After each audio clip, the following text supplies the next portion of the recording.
Friday, July 10. Welcome to CGN News.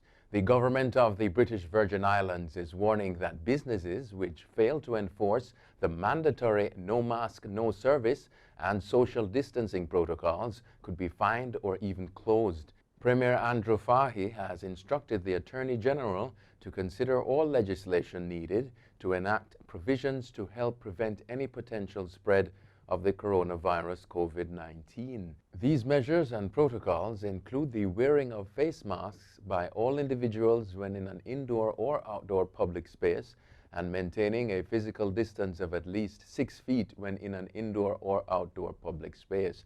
The government says that all businesses must ensure these measures apply to both employees and visitors at their establishments.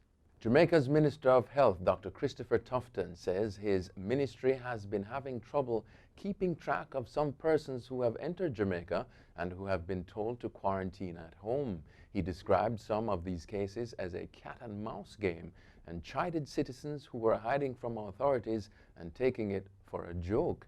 The minister was addressing Thursday's sitting of the Joint Select Committee examining issues related to the COVID-19 response. Committee member Juliet Holness revealed that the police had to be used to locate a man who had attended a funeral in her constituency while he should have been in quarantine. She said such persons should be reported to the authorities and even scorned. Prime Minister of Trinidad and Tobago, Dr. Keith Rowley, has written to CARICOM Secretary General Erwin LaRocque and Commonwealth Secretary General Patricia Scotland QC, inviting them to send election observers for the August 10 general election. In a statement on Thursday, Dr. Rowley said the letter formally invites both parties to send election observation missions to observe Trinidad and Tobago's processes and operations in the upcoming parliamentary elections. The invitation comes a day after United National Congress, the UNC, Kamla Prasad Bisesa, urged the Prime Minister to invite international observer teams to monitor the election process. Overseas now, Brazil's government on Thursday disclosed plans to ban the setting of fires in the Amazon rainforest for 120 days. This follows a meeting with global investors to address their rising concerns over destruction of the world's largest rainforest. A similar temporary ban was put in place last year when forest fires surged and there was a global outcry that Brazil was not doing enough to protect the Amazon. Brazil's government, led by Vice President Hamilton Mourão, had arranged Thursday's video conference in response to a letter sent by 29 global firms demanding the government stop environmental destruction. Critics say that there has been a surge since right-wing President Jair Bolsonaro took office last year. On Thursday, the Supreme Court ruled that a New York prosecutor can obtain Donald Trump's tax return. The ruling has dealt a major blow to the president, paving the way for the potentially incriminating documents to be released publicly before November's election. The 7-2 decision will now ensure that Mazars USA, a financial accountant long used by Trump and his family business, will have to comply with a subpoena from Manhattan District Attorney Cy Vance Jr.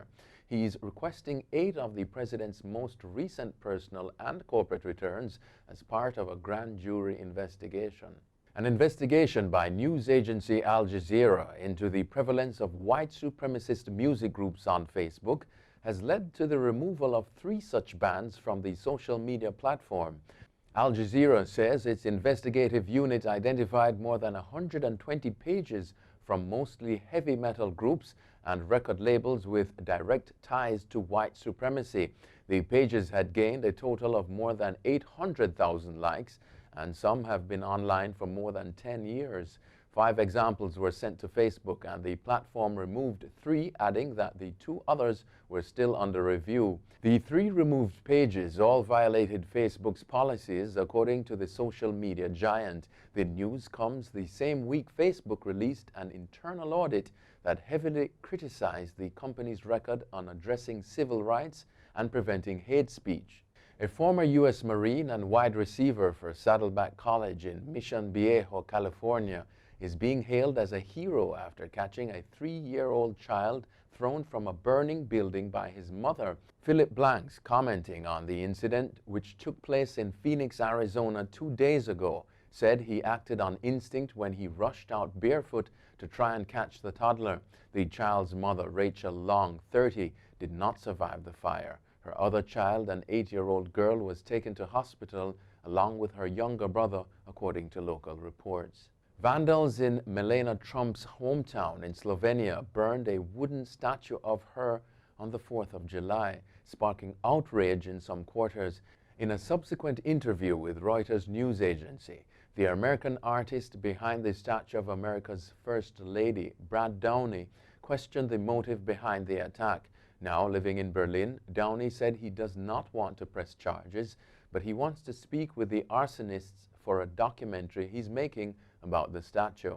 Downey told Reuters that he had hoped that the statue would open local dialogue about the complicated political situation unfolding in the U.S., highlighting the fact that the country's First Lady is an immigrant and one of her husband's biggest political promises is limiting immigration. Bob Marley's world anthem, One Love, will be re-released by the United Nations with the blessings of the Marley family to support children whose lives have been torn apart by the COVID-19 pandemic. Commenting on the initiative on Thursday, the UN said it comes as the UN Children's Fund, UNICEF, warned that an additional 6,000 children could die every day from preventable causes in the next 6 months. One Love was released in 1977 by Bob Marley and the Wailers with a call for unity and to tackle the suffering of children. The new version will go on sale Friday, July 17, and will feature members of the Marley family, world-renowned musicians, artists from conflict zones, and children from vulnerable communities. Social networking service TikTok will be hosting a special event and public challenge for fans around the time the song is launched to help promote it. That's it for CGN News. I'm Scott Wilson. Thanks for watching.